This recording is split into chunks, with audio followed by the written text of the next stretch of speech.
Hello সবাইকে, আবার চলে আসলাম হৃদের একটা ভিডিও নিয়ে। দেখো, বলেছি আমার পা ব্যথা করছে, খুব পা ব্যথা করছিল। তো হঠাৎ করে ফোন দেখতে দেখতে এসে সে আমার পা টিপতে বসে পড়লো। সে বুঝতে পারেনি যে আমি ভিডিও করছি, সে আপন মনে আমার পা টিপছে।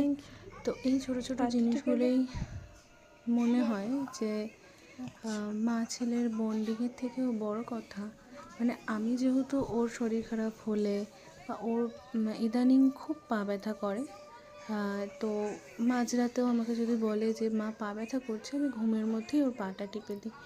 তো সেইটুকানি দেখেই হয়তো শিখেছে যে কারোর পা ব্যথা করলে বা কারোর শরীর খারাপ হলে সারা দিনের মধ্যে আমার যদি কোনো সময় শরীরটা খারাপ লাগে, আমি যদি মুখ দিয়ে বলি, সে ওষুধ খোঁজে।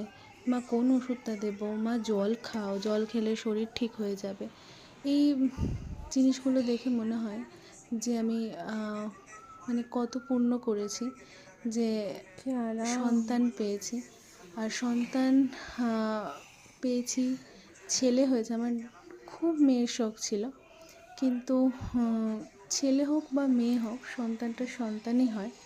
তো হয়তো এই জন্যই বলে যে ছেলেরা একটু বেশি মাদের ভক্ত হয় বা মাদের খেয়াল রাখে। কিন্তু আমার মনে হয় আমার ছেলে বড় হয়ে বাবার যেরকম খেয়াল রাখবে, তার ঠাকুমা, দাদু, ঠাকুরদা, দিদা সবার সেরকমভাবে খেয়াল রাখবে।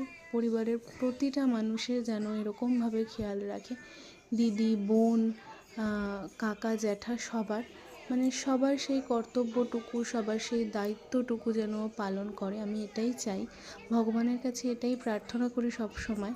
একটা মানুষের মতো মানুষ হও, পড়াশোনা করো, বড় হও, মানুষের মতো মানুষ হও।